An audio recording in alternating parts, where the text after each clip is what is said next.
In the previous course lessons, we talked about single variable probability distribution. In this third lesson, we will talk about multivariable probability distribution. Now, I will try to make it self-contained, so even if you didn't watch previous lessons, you will understand, but I do recommend you watch it. You can find it first, link in the description, or on my channel here on courses. This is used everywhere. If you want to make large language models, if you want to understand how images and videos are generated with diffusion, with flow matching, finance, economics, this is used everywhere. Let's say we are measuring height and weight of a person, of different people. And how do we describe a probability distribution for these two variables? Know that height and weight are a bit correlated, because the higher the person, the more weight it will have, just because there is more height, there is more of the person. So for this, we would use joint probability distribution. As an example, we can have a joint probability of a person that has college degree and has annual income of $70,000. So what is the probability of these two things happening at the same time? So that's the joint probability. And this is useful, and it makes it easier in the real world. A lot of these events are connected to each other. So that gives us additional information. If they are connected, it's easier to calculate them, their probabilities and how they behave. So we want a way to answer the question, what is the probability of observing a specific pair of height and weight together? It's weight. Previously, in the previous lessons, we had just a single variable. So if we wanted to measure probability of that variable taking value in between A and B points, we just calculate the area under the curve. So this curve shows the probability of this variable x, random variable x, at any of these points. But now we have two variables, so it will not be area under the curve, it will be volume under 2D surface, because 2D surface will be defined with these two variables. And so maybe this range and this range. So what is the probability that our pair of random variables is between, let's say for the first variable this range and for the second variable this range? So we calculate the volume there under the 2D surface. So if you want to brush up on your knowledge on this and have it better explained, it's in my last two videos. You can just watch them to understand these variables and ranges. So if we have this 2D surface, where would be the peak? The peak of that surface would be at the point where the most amount of people, so the weight and the height that most amount of people have, or the average, or the mean, I should say, mean. So it's maybe 175 centimeters and 75 kilograms. So that would be the highest point. That point would have the highest probability. That would be the peak, the mountain of our 2D surface. What about this point, where the height is 190 centimeters and weight is 90 kilograms? So both of them are higher than average. So it actually makes sense that a lot of people have this. So it would still be on a bit higher point of the surface. So let's say this is the most people have, like this. The most people are here, the mean. And then, but this actually makes sense. So a lot of people are also here. So this is a bit lower than mean, but it's not so low. But then the third example would be very low, because here height is very small, but weight is very big. So this is a lot less common. A lot fewer people have this situation. So it will be lower. This surface will be a bit lower than even this or this, because that's less common. Fewer people have this. So some rules we have is the probability or density function can never be negative. So we can never have like some weight and height that negative amount of people has. So every weight and height, some number of people, even 0. But it will never be like -1 person has this height or weight. And the total volume under the entire mountain surface must be exactly 1. Because for the surface can be infinite number of different possible weights and heights. But for the weights and heights that nobody has, the surface there will be at 0. So we will have like a mountain, and that peak is the most common, biggest number of people have this weight and height, and then going like this. And then when we get to like some numbers where nobody has, it will be 0. So we can set that total volume under this area, the mountain, is 1, like to represent that it's 100% of the people are somewhere within this mountain. Maybe this would help. So this is distribution maybe for height, this is distribution for weight. And so if we extrapolate, we will get this kind of mountain. And now, if we have the joint distribution, how do we extract distribution for just one value from the joint distribution? One variable, I should say. To show this on a simpler example, let's do a discrete case where it's not a continuous random variable, it's a discrete random variable. It's very simple. So we have weather and we have wind strength. So weather can be sunny or cloudy, and wind strength can be windy or calm. And you can check discrete versus continuous random variables in my previous videos. So the probability of it being sunny and windy is 0.1 or 10%. So you have these probabilities here.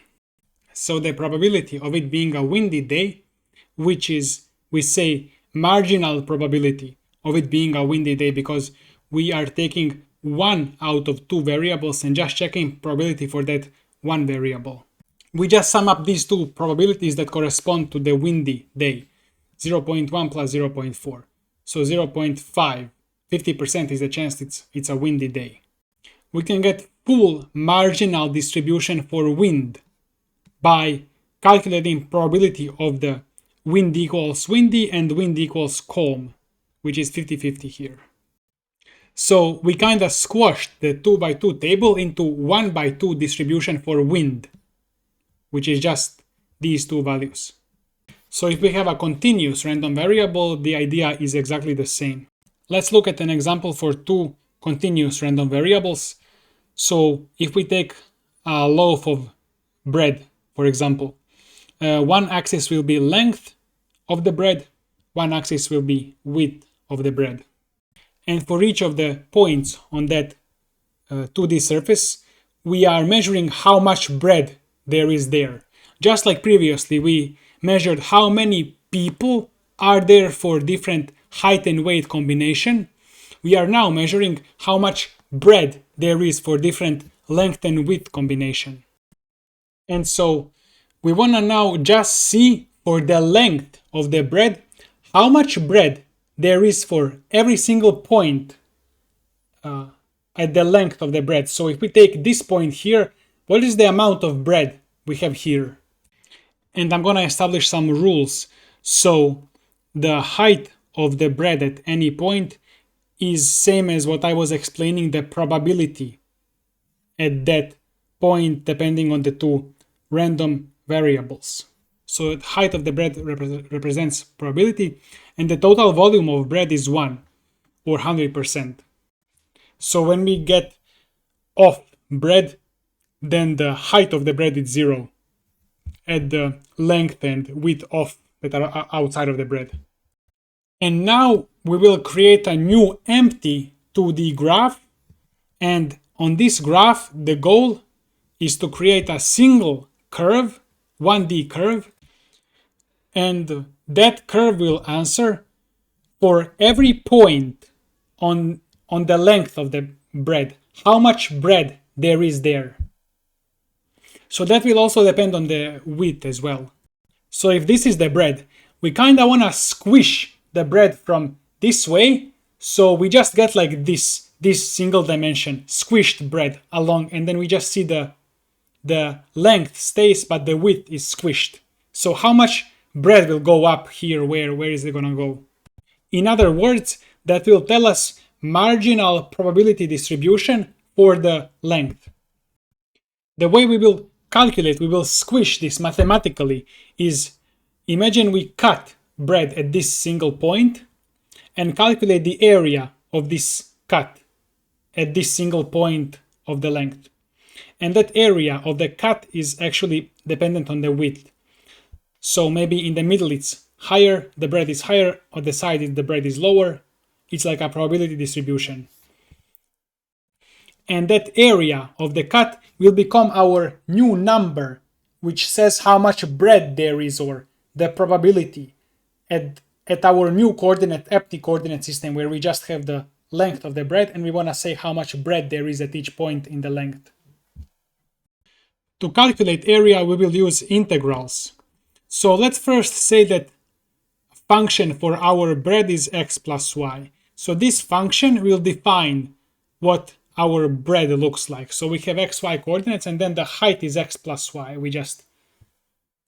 So in order to squish this into just x, we will find integral with respect to y because we want to destroy or squish the y into just x. So for a specific x, we want to find area under the curve of y. So when we find area under the curve of all of the y's that bread exists in, that will squish the y into a single number. And that single number will be on our x, which will be on our length.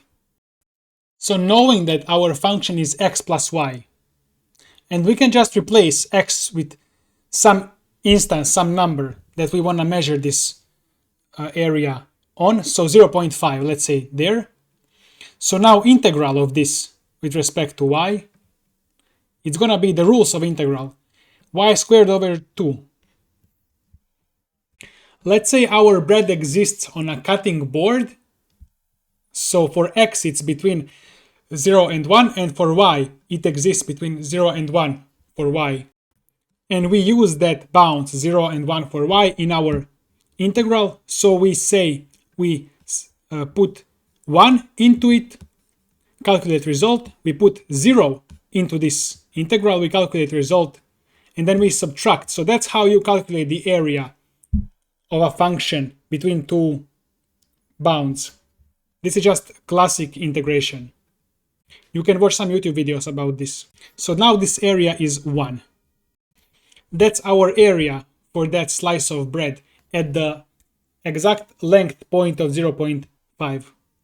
But we can say that there are infinitely many points between 0 and 1 on x, the length, the whole length of the bread. So how do we actually calculate this area of the slice, but on every point on the length? We will just do a general version of our previous integration. So instead of putting 0.5 instead of x, we'll keep x there and do integration with respect to y. So now x is considered as a constant. So the integration will be like this. The constant will get the y, and then y squared over 2 here.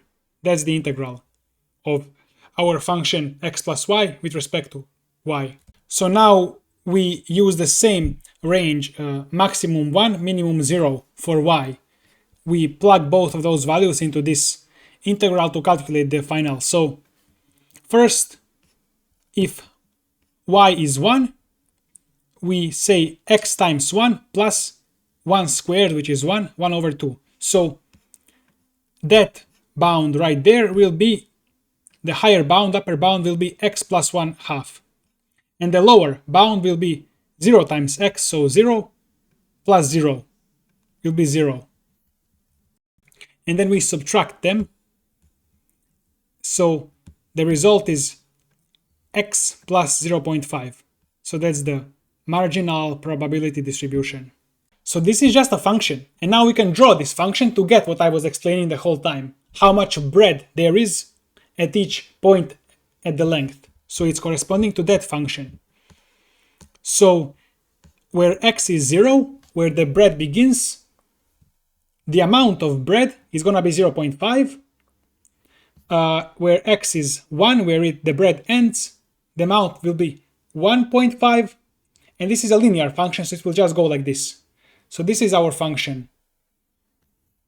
That's how we convert the joint probability distribution of two continuous random variables into just marginal distribution that is probability distribution for just one of the variables.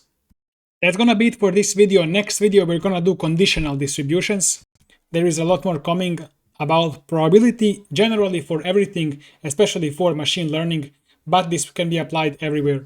Math, economics, finance, everywhere. Join my school to become AI researcher. We have free courses. It's for free for a short period of time, and then I'm gonna make it paid, so hurry up. We have the community here. You can engage, we will help you. Link below the video.